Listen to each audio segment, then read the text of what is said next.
Line's good. Never on. Whoa. Hard. Hardly. Come on, Brent. Line's good. Got real close. The hair high, right? Try and hit 2/3. Have they saved it for her? Yes, they have. Ooh, welcome to Game of Stones, everybody. I am Sean Graham. Scott, alongside, as always. Hello, Scott. Good evening, Sean. I had something really cool I was going to say, but I just forgot it. Oh, well. Oh, that's so close. So that's close. a shame. Sean, I've been watching a lot of Seinfeld recently. You're a big Seinfeld fan, hey? Yeah, love it. Great show. What's your favorite season of Seinfeld?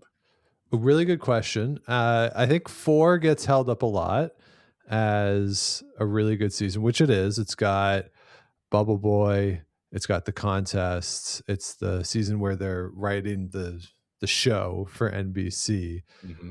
That one's great, but I gotta tell you, I think, is it the one where George moves home, which I think might be in 5. I don't think he gets a job right away. That one has got some bangers, some absolute bangers, including the marine biologist, which might be my favorite episode. Yeah. So it's either 4 or 5, I think. Yeah, you're right, Sean. It is either 4 or 5, and I think it's 5. It ends with the opposite. Yeah, it ends with the opposite, but before that is the Hamptons. Oh, you got the Hampton, you got the shrinkage, which is great. And then the one before that is also quite strong. I'm forgetting it off the top of my head right now. I feel like it has the non-fat yogurt too, which is sneaky, a lot of fun. Yeah, that one's in season 5. So yeah, it's definitely season 5 is my favorite. Then I'm watching season 6 right now. It's also amazing. And I had just finished watching season 8 and 9. Also so good. Like very funny. A lot broader in 8 and 9. Wackier. Once Larry David leaves, they get a little broader, but still fun. Still fun. And they point to saying, hey, once we put the golf ball in the blowhole during the marine biologist, we can do anything. You can do anything. So, is this less believable than that? Yeah. So anyway, that's been taking up my time lately. What's been happening with you?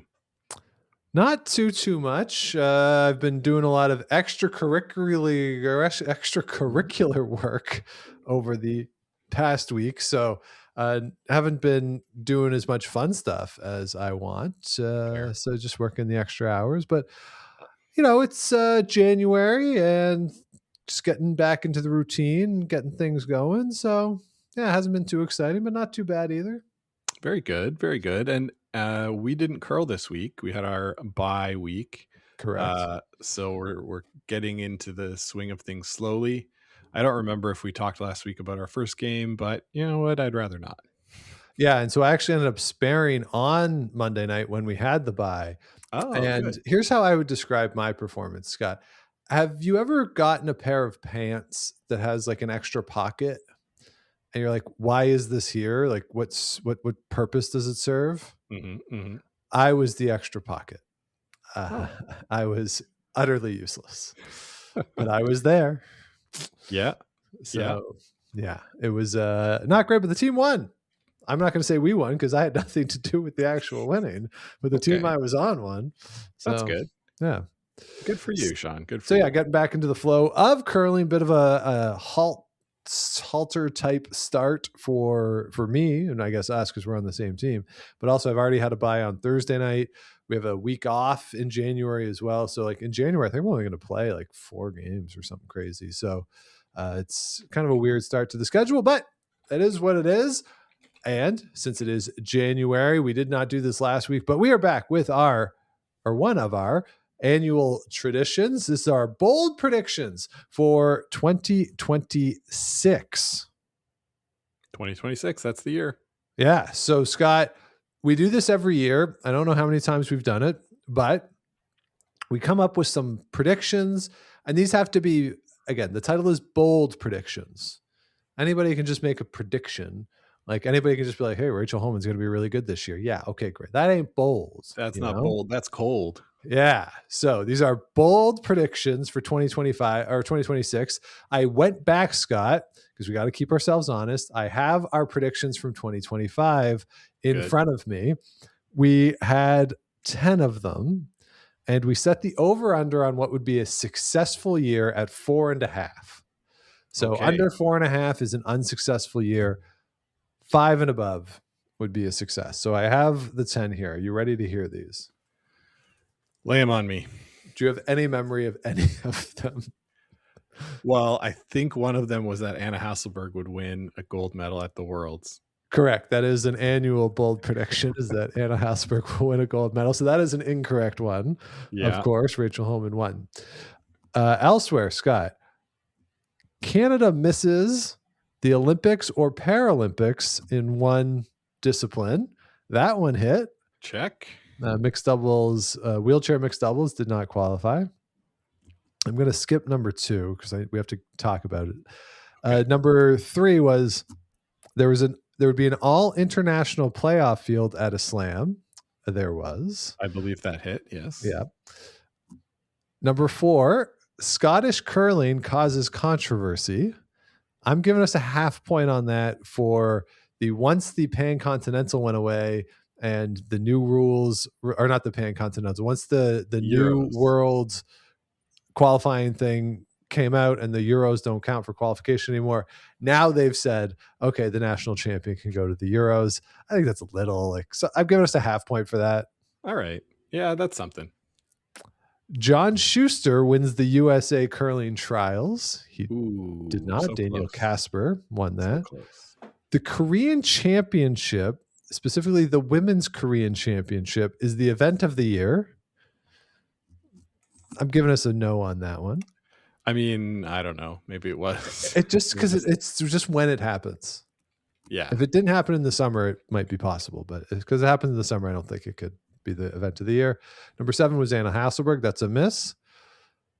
Number 8, that the Canadian Olympic curling trials would be low scoring. So, Scott, I did some back of the envelope math by pulling how many points each team scored and dividing it by the number of games that were played. So total points divided by games. There were 13.1 points per game at the Canadian Olympic curling trials. I don't think that counts. I think that's I don't think that counts either. Yeah. And I certainly didn't feel like there was no gunner games of like it's 1-1 in the 10th. Yeah, you're right. So that's a miss. Number 9 was that there would be a betting scandal, and I don't think we had one in curling. We had a lot elsewhere in sports. Yeah. Not in curling. You got to get Pablo Torre on the curling beat. That's right. And number 10, there would be a doping controversy. I'm going to give us a half point because we did this before Brianne Harris's thing came out. Now, I'd have to go listen to the whole episode again. We might have put in a disclaimer that Brianne Harris doesn't count. So I don't know. But for the math of it, I'm giving us a half point because it makes this more interesting because that's 4 total points. 4 points. All right. Here's the one that is tough. A broom summit leads to hurt feelings. Now, this was after the stuff with the broom heads or the foam inserts. And we had talked about John Epping and him kind of getting called out at the slam. And I don't know if this necessarily counts, but there was a bit of not chirping at the slam last week. Like there was the one clip of Rachel Homan saying something to, I can't remember who she was playing, but basically you can't do that. Don't let that happen again. So I don't, my gut is that this is a miss, but I wanted to get your sense of it. Yeah, I think it was Rachel Homan against the Japanese women's team that was there. And I mean, since there was no summit about it, I don't think we can count it. Okay, so that's going to be a no. So that means our total is 4 points. So we were under 20. Pretty close, though. We were pretty close. Yeah. All right, so we got bold predictions here for 2026. So I got some written down here, Scott. You want to go through my list here? Yeah, I have a few. If yours touch close to mine, then I'll mention mine too. But yeah, let's go. All right. Bold prediction for 2026, number 1. China wins an Olympic gold medal. Sean, I like this. I didn't have this one exactly, but I definitely thought about it. So just given the way those two teams played at the World Championship last year, and we kind of talked about it last week when you're talking about the betting odds for the Olympics. I think they're way undervalued on the betting odds, at least. Yeah. So these teams that we don't really know that well, they're not out there all the time. They were like the Chinese men had a good week at the Slam last week out in Manitoba. I think that there's a chance, like, China has the ability to churn out really good players because they'll invest in they won't invest in a lot of players, but the ones they invest in, they'll invest in them. Yep. And I think just because we haven't seen them that much, they're flying a bit under the radar. And I will note, Scott, this is Olympic gold. It is not bold to include the wheelchair team on this because they just win everything. So it has to be Olympic, not Paralympic. Yes. Yeah. When you first said it, I was like, oh, we're covered with Paralympics, but no, I did clock that you did not include Paralympics. So, okay. I think this is a good bold prediction and something that's plausible for sure. Well, I think a lot of people would be surprised. I think people would who tune into maybe this, like Briar Scotties, maybe Worlds here and there to watch the Canada games. If they look up and China's playing in the gold medal and is the 5th end and they're up 4-3 with the hammer, they're like, what? China? What? Well, yeah, I mean, they haven't been around the last 4 years, right? They took 2 years off. So, yeah, it kind of makes sense. All right. Bold prediction number 2. The PointsBet Invitational joins some of its illustrious brethren in the big bonspiel in the sky. Will they just go back to calling it the Canada Cup again? I mean, and put it back in December. The way it was run this year was basically the Canada Cup. It was the Canada Cup this year, yeah. The Canada Cup that fewer people cared about because it wasn't called the Canada Cup. And it was in September.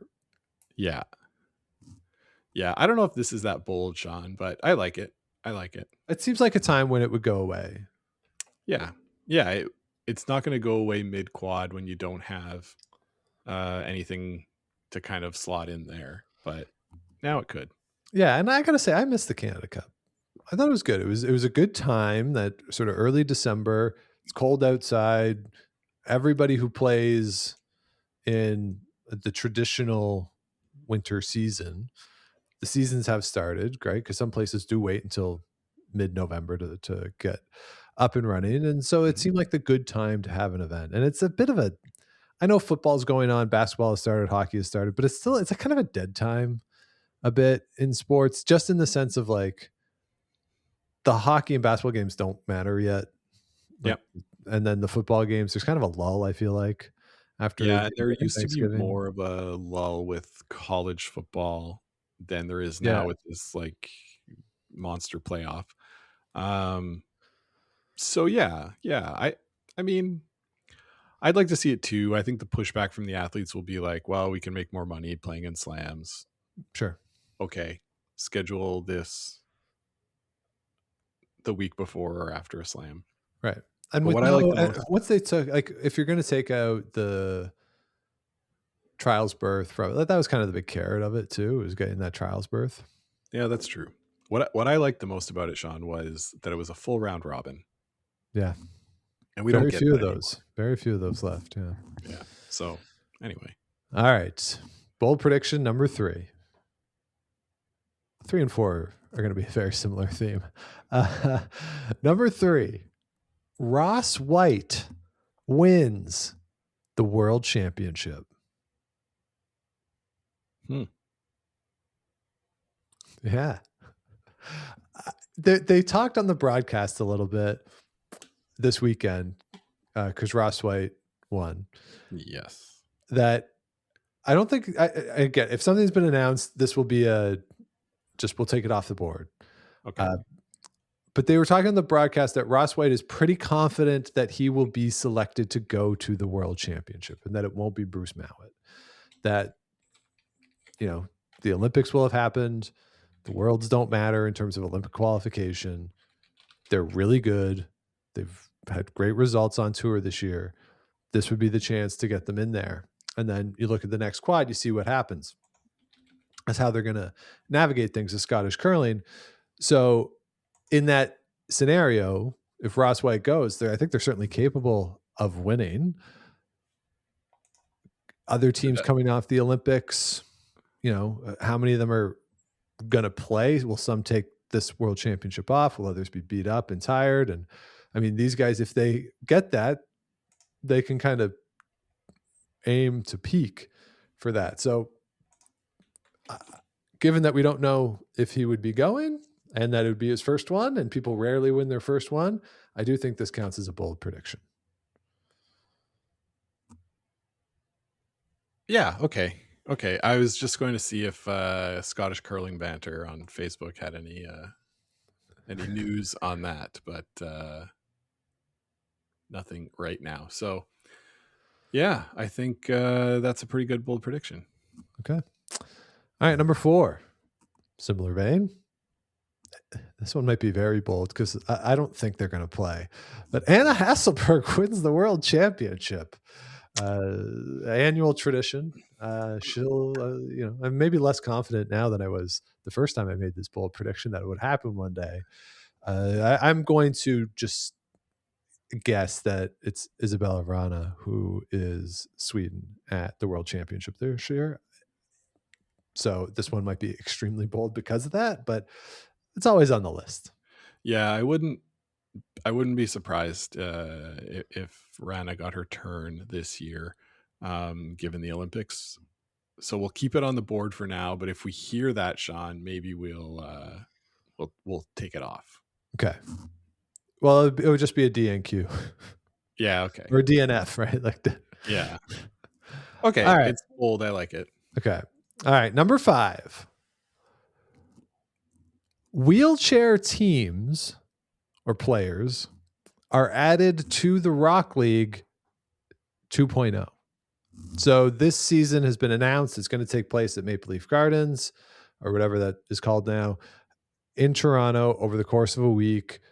The format seems kind of interesting. There's going to be 3 sheets going at once: men's games, women's game, mixed doubles game, and you have to basically win the session. So you got to win 2 out of the 3 games, and then you get into the playoffs, and then into the then there'll be a day of different formats of mixed teams, mixed 4-person teams.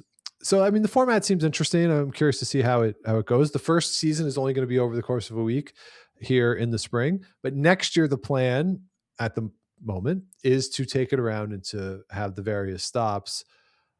Given that the slams have integrated various other competitions just apart from the slams, seems like the natural progression to me is to include wheelchair players on these franchises.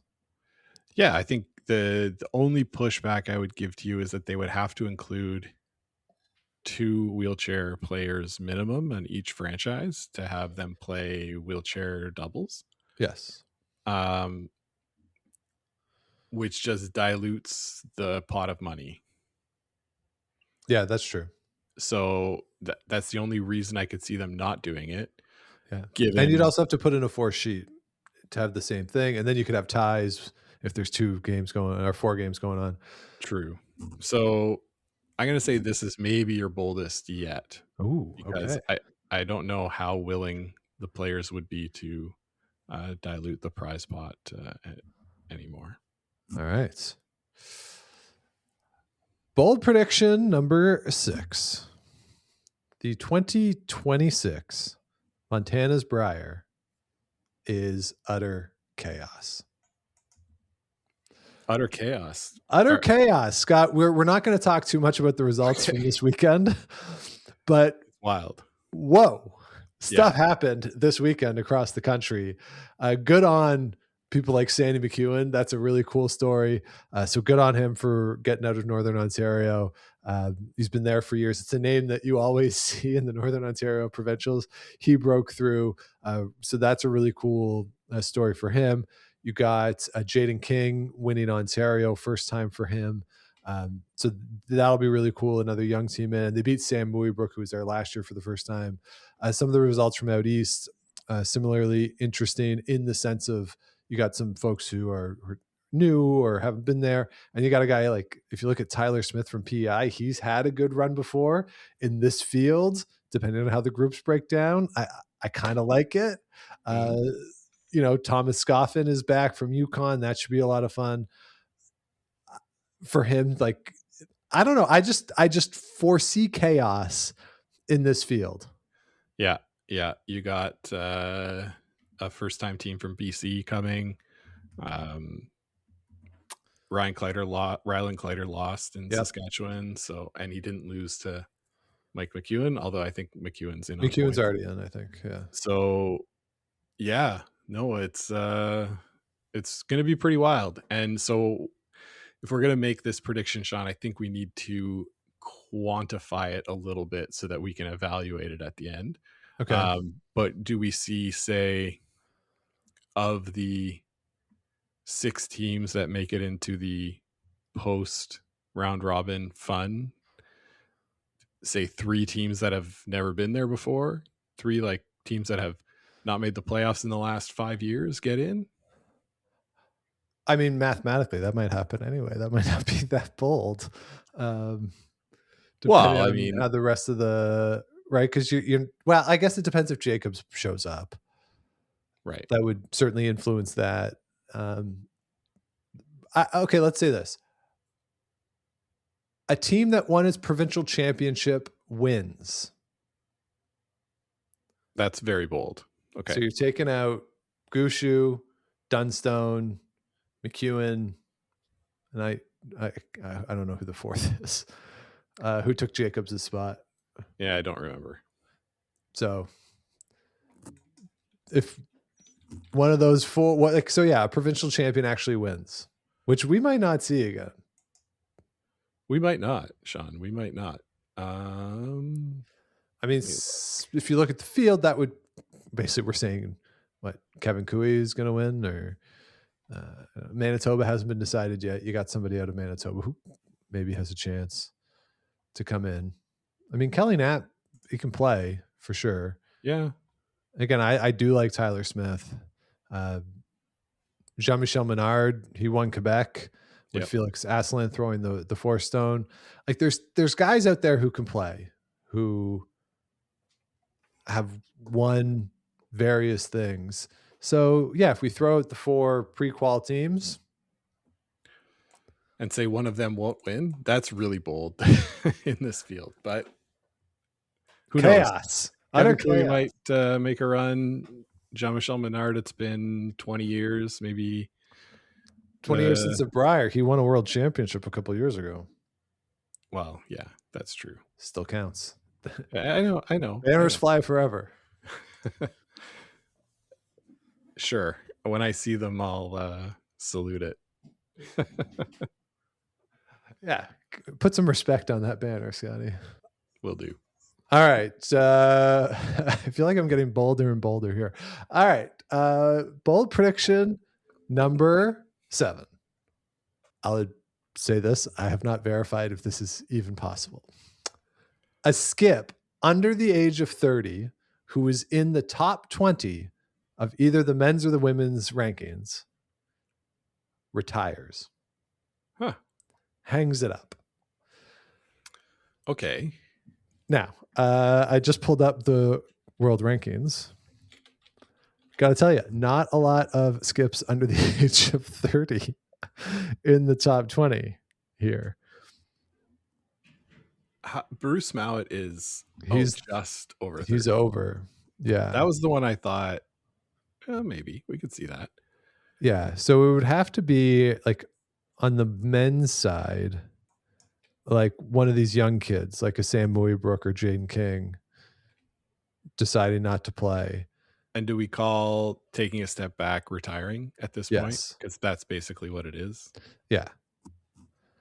because nobody really ever officially retires. No one ever actually does that. And then on the women's side, I think Taylor Reese Hansen is in the top 20, Serena Gray Withers, and those teams are on the up. I don't think they're packing it in. No, so makes it bold, Yeah, that's pretty bold. If you could expand it to the top 50, then I'd top say 50 then for sure, because that would have hit last time or within the last couple of years. I think Karsten Sturmay stopped playing. The JT Ryan, who had won the World Juniors, like he doesn't play competitively that much anymore. I think he might super spare at cash fields and stuff, but he's not out on tour regularly. So there have been people who have done that. But I think what makes it bold is top 20. Yeah, okay. Give me top 25. Top 25. So that's 50 skips. Matt Dunstone's in his age 30 year. Does that count? So he's not 30 yet? No, he is 30. Oh, he is 30. Yeah, I might have to go to like 35 and hope that. What do they say for baseball? It's like your age at June 15th or something. That's what the age that you play at for the year. Oh, interesting. Yeah. If we go 35, I think I have a better chance.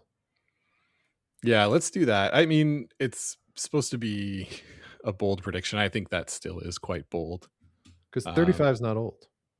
No. Okay, so but I mean, if 35, like if Bruce Mount wins Olympic gold, what else does he have to do, right? Cash those checks. Those checks ain't going to cash themselves. Scottish curling checks. Yeah. He'll be on TV. It'll be Bruce and Rona. Great. And I know WCF is paying. Sorry, World Curling is paying a lot of money to those broadcasters for the streaming. Oh boy. Yeah. All right, Scott. Bold prediction number 8. We have a rule controversy in the Olympic Games. Okay, this is not a bold. This is definitely happening. I needed a layup. Okay, we got to give you one. I think this for sure will happen. If no other reason that Rachel Homan's there and it's happened to her before. Yep. And like we saw it, crop up a little bit in the slam this weekend, this past weekend, but everybody's sort of emotions are running quite high during an Olympic Games. It's what you worked 4 years for. Yep. So for some people, it's what you worked your whole life for to get to. So yeah, it's more likely that it will happen at an Olympics than at any other event. Yeah, and given what we've seen in the last year with the new sweeping rules, the issues at the World Championship last year, something's gonna happen. And the way the Rachel Homan one from 2018, something like that could happen again, and not necessarily with Rachel Homan, but anybody. Like those things that are kind of commonplace in the sport of like, oh, you just barely touched it, don't worry about it, no worries. That kind of goes away in the Olympic Games because, as you say, it's the Olympic Games, right? Yeah. So it's I know this one isn't too bold, but so are they going to bring back the Eye on the Hog stones? I think they are, right? I think so. It's my understanding that they were in play at the Last Chance qualifier. Yeah, that's what made me think of it. So I could see that also being a problem. So yeah, good one. Get us a layup. Yeah. All right. Bold prediction number 9. This one would be really fun. There is an 8-ender in a slam, a national championship involving a top 20 team, or the world championship, or a world championship, including, so that will be for world championship, men's, women's, wheelchair. Yeah. Although there is no wheelchair. So no, I take it back. Can we also add a 6-ender in mixed doubles? No, those are too easy. Too easy? Comparatively, like they're not easy, but comparatively speaking, they're far more common. Yeah. I have one. So that shows how easy they are. Okay. This is going to be hard to hit, but that's what the point is. Yeah. I like it. Let's go. Yeah. Olympics counts too. I didn't say Olympics, but if there's one in the Olympics, that would count. Of course. If there's one in the Olympics, that would be insane. Yeah. Just give them the gold medal. They should add a rule. If you get an 8-ender at any point, shut the competition down. You get the medal. Everyone else is playing for second place. Yeah, I like it. Then you can just spend the rest of your time there partying it up. Yeah. All right. Bold prediction number 10. This one might not be super bold, but I'm kind of reverse jinxing it because I actually really want this one to be wrong. Vic retires. Ooh. Yeah, this was on my list too, Sean. More in the form of a prominent curling broadcaster retires. Yeah, a prominent curling broadcaster who's over 6'3" and has been doing it since the 80s. Yeah, I don't want this to happen either. But if we put it in, odds are it won't happen. Yeah. So let's do that. Sean, did you tell your story of seeing Vic at the trials, and he sort of, as he was walking back to the TSN room, everyone from the crew that he saw, he'd say, "Hey, good show." Yeah. And shake their hands. Like, that's awesome. Yeah, it was really cool to see. Yeah. So if you've never been to an event where TSN is or Sportsnet is the same thing, the booth is above the home end of the ice. So they're always right there. And typically the media scrum area is also at the home end underneath the stands. So yeah, I can't remember what draw it was, but we were talking to whatever the last game that was on the ice. We were waiting for the players to come down, and maybe it was one of the extra end ones where TSN can get out really quick or wants to or needs to get out really quick. So game ends, they must have gotten out right away. And then Vic comes down and they have the lounge where they have their dinner, craft services between the draws and all that, and all the staff come down. So Vic comes down and he's walking through the scrum area, and all this bunch of TSN people are there, like doing whatever they're doing, like collecting the wires or like whatever they do. I don't know. Microphones. Yeah. And getting the mics and all that. And yeah, everybody who Vic walked by, either tap on the shoulder, shake the hand, and just take good show. Good show. I like that.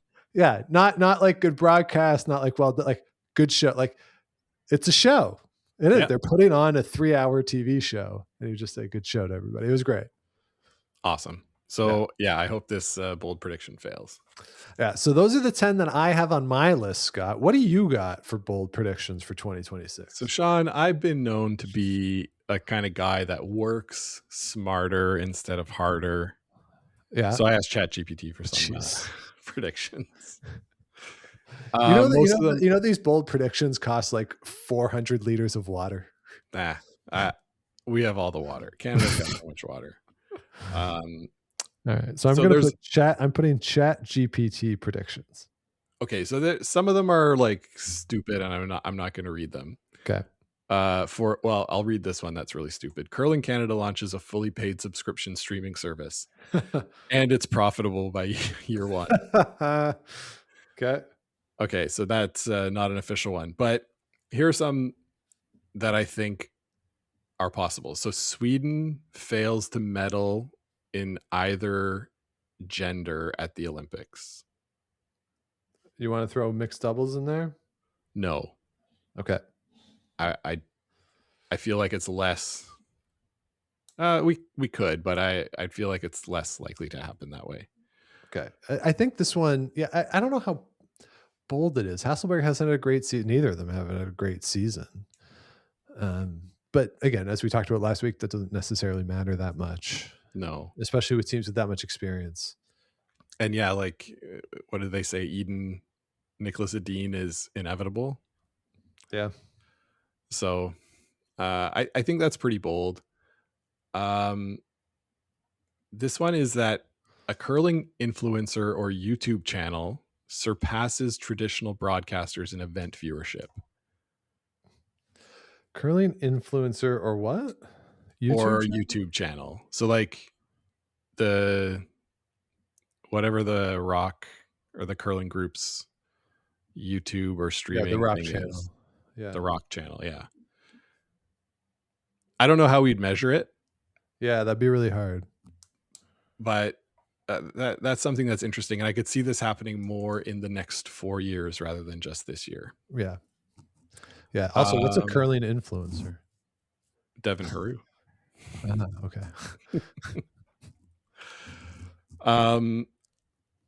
This one is a Pride branded Grand Slam event becomes a permanent tour stop. What do you think of that? I think that's tough for it to be a permanent stop because in Canada, Pride events are all in the summer. Sure, but you could make a kind of an event with that theme. I mean, you could. Point, right? Yeah, you could. Didn't they had a Pride Day at one of them? Okay. This year. So I mean, you could. Yeah. Yeah, let's see what they decide to do. And anything Grand Slam focused is obviously going to be harder to hit because they're not running anymore this year. I guess you could include the Rock calendar. These are calendar year predictions. Yeah, I know. So that's what I mean. Like it's less likely to happen given there's fewer events that will be on the calendar. Right. Than usual. 2 fun ones that won't necessarily hit, but might. Game of Stones gets credentialed at the 2026 Olympics. Okay. There's only one way to find out. And the Stony Awards gets an official sponsor. Ooh, okay. I guess we could make those happen. Yeah, those are fully within our control. Well, not really. The credentials one, we could put in for a credential. I mean, you're going to get it. No, and I mean, we could try to find a sponsor. Yes, that one is more in our control. I've heard the Fergus Curling Club might have opportunities. Scott, do you like curling? Do you live in Fergus? Go to the Fergus Curling Club. Sean, we're not being paid yet. Don't give it away for free.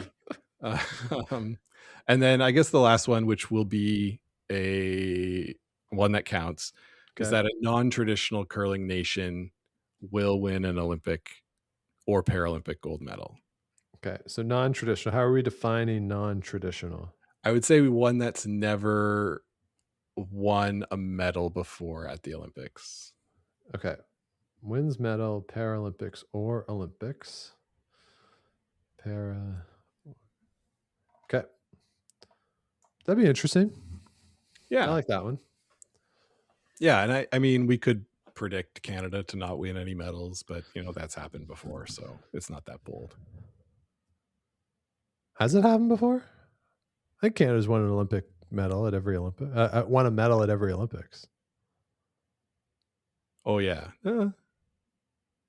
What happened in 2018 they won. Oh, in 2018 they won mixed doubles, but they didn't win a medal in either men's or women's. Rachel Homan didn't make the playoffs. Rachel Homan didn't make the playoffs, and Kui lost the bronze. Yeah, I think. Yeah, but Caitlin Laws and John Morris. Yeah, and then the bronze medal last time for Gushue. Yeah. They haven't been as successful because, hey, I mentioned this last week. Scott, did you know the world is catching up to Canada? One of the taglines to this prediction of a non-traditional curling nation is curling's globalization story goes mainstream. Hey, okay. Define mainstream. There is no mainstream anymore. Mainstream is out. I know. So, all right. So there you go. Those are, including the Chat GPT ones, 17 bold predictions. Well, 16 real ones, I guess. So they are: China wins an Olympic gold medal. The PointsBet Invitational goes away. Ross White wins the World Championship. Anna Hasselberg wins the World Championship. Wheelchair players are added to the Rock League. An under 35 top 20 skip retires. The Brier is chaos, meaning a non-pre-qualified team wins. There's an Olympic rule controversy. We see an 8-ender in a Grand Slam, a national championship involving a top 20 team, a world championship, or the Olympics. Vic Router hangs up his microphone. And then the Chat GPT predictions. Curling Canada launches a paid subscription service that's profitable in year one. Sweden fails to medal in men's and women's play at the Olympics. Curling influencer or YouTube channel surpasses traditional curling channels. There is a Pride Slam that becomes a permanent fixture on the schedule. Game of Stones is credentialed for the 2026 Olympics. The Stony Awards gets a sponsor, and a non-traditional curling country wins a medal at the Paralympic or Olympic Games. I like it. All right, Scott, last year we set the over-under at 4.5 out of 10. What do you want to set the over-under on these, really 16? I mean, we don't have to include the ChatGPT ones for the odds. Okay, well, we could do separate. All right, let's say the 10 that we did first. Yeah, I think if we get 3.5 of those, they were pretty bold. Really bold. I think it's 3, and I agree. 3.5 was the number I was thinking on those. And then out of the 6 ChatGPT, 2. I think we could do 2. Sure. So I'm going to put the over under at 1.5 because they're in our control. Yes. All right. So we will revisit these in January of 2027 to see how well they come true, or which ones come true. If you want to hear that episode a year from now, or everything we do in the interim, please do subscribe wherever you get your podcast, like, rate, comment, all that good stuff helps other people find the show and keeps us growing. Head on over to GameStonesPod.com. Past episodes are there, plus a link to the merch. We're on the socials at Game of Stones Pod, Game of Stones Podcast on Facebook, and you can let us know what you want to hear on the show. Game of Stones Podcast at gmail.com. Scott, here in the nation's capital, it has been warm and rainy, and now it's going to get cold, and I fear for my walking tomorrow with what was a pretty big thaw and then rain today, and it is dipping down into the negative double digits this evening. I feel like it's going to be chaos, and it's going to snow 20 to 25 centimeters in the next 36 hours. Utter chaos. But Sean, you gotta love it, right? It's Christmas. No, Christmas was a few weeks ago. I just took my tree down a couple days ago, so I didn't make a little sort of behind the scenes. I have made calendars for my family, themed calendars in past years. Didn't do one this year, which I now regret because you didn't know that Christmas was over. I guess. If only I'd had a calendar. I think that it's wintertime. It would be bad if it was cold and raining. You know, like in Vancouver when I lived there, I liked the rain in the wintertime because it wasn't that cold, and I don't know, it just sort of made everything green. But here, all it's going to do is like make the dog poop fall out of the snowbanks and stuff. So like, I don't really need to see that. Yeah, the snowbanks get all brown from the gross. water and splashing and all that stuff. Yeah. So yeah, let's focus on enjoying winter while we've got it.